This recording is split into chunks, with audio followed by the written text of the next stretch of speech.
Hoodie here. Day 1.5 in the studio with Kina and Fuse. Working on a pretty good song, if I say so myself. Hey, I'm Dan Brown here with Kina Grannis and Hoodie Allen. How's it going, guys? Good, how are you? Hey, Dan. I'm doing pretty well. And we at Fuse decided to bring them together for a little bit of musical matchmaking. And so what songs are you performing? We're doing Anna Sun by Walk the Moon, a little mashup with one of my songs in that song, and our original, which is just awesome. It's called Make It Home.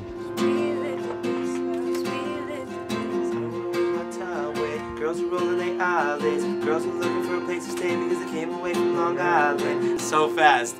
I'm like, good girl. But it's, okay, if it did that, could that sound okay doing that? And how exactly did you reinvent this? Like, what did you tweak specifically? It just feels like Walk the Moon done by Hoodie and Kina rather than trying to be Walk the Moon. Yes. Sounds about right. Yeah. So now, the original song that you recorded for us is called Make It Home. What was the inspiration for that? How did the songwriting process go for that? Make It Home really was, I think, mostly inspired by the idea of trying to get out of like the small world that you live in and actually get to wherever it is that you're trying to go to and make that place your home. I think one thing for both of us is we've both had a very kind of independent path so far in making choices and decisions the way that we wanted to instead of having a label like dictating everything. Why did you choose to go the independent path? I'm sure you've both had opportunities to like sign on with, you know, more corporate structures. Why have you chosen to stay as free as possible?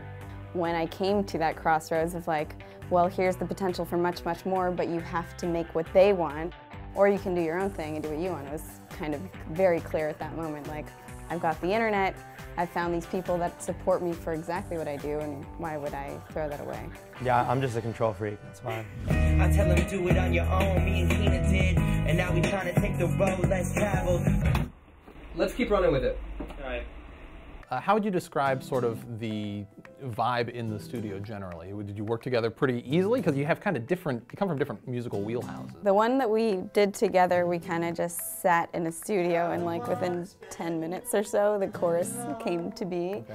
I wanna go, cause if I don't leave now, then I'm never gonna make it home, home. And is that what you expected, or did you just kind of not know? You never know with these things because sometimes they happen really naturally and really fast, and sometimes it's like pulling teeth and like incredibly awkward.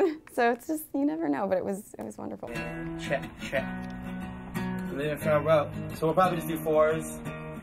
We'll play it. That's it.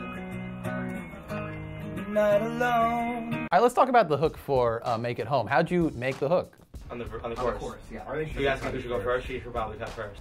It's better to have her as a reference than the other way around. Producer David was just kind of playing a riff on the piano. I had this top line in my head for it, and then we were just kind of exchanging ideas back and forth, sort of, I don't know, plug and play, freestyling like words until it actually made sense and came together. And once we knew like this was the idea, it kind of made it easier to fill in the rest of the hook lyrically. Take it always, cause we don't need it. I'm doing it my way, so don't repeat it.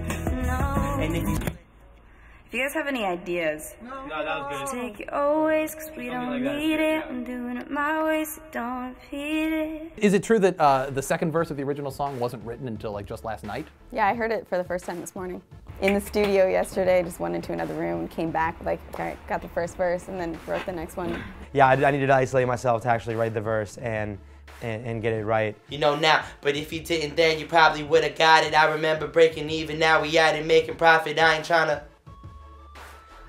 I mean, it's okay, it's a little bit crunched. When we wrote this chorus, I was like, oh man, this is sounding really good, which in some ways puts added pressure to make sure that the raps are actually decent and that they contribute to making the song a better song. So what is next for Hoodie Allen and Kina Grannis? For the last, how long has it been? Maybe like half a year I've been writing a new album. Before then I was on tour for a while, and so I've been holed up in my studio writing, and I'm about to start recording the new album. So hopefully that'll be finished someday, and then I'll get to start the whole process again, releasing it and touring and all that stuff. It's the same thing. We make an album, and then you go on tour, and you make videos, and then you do it again and again until hopefully people get a Grammy. You know, you get a Grammy, and then you just relax, and you get a really big house somewhere.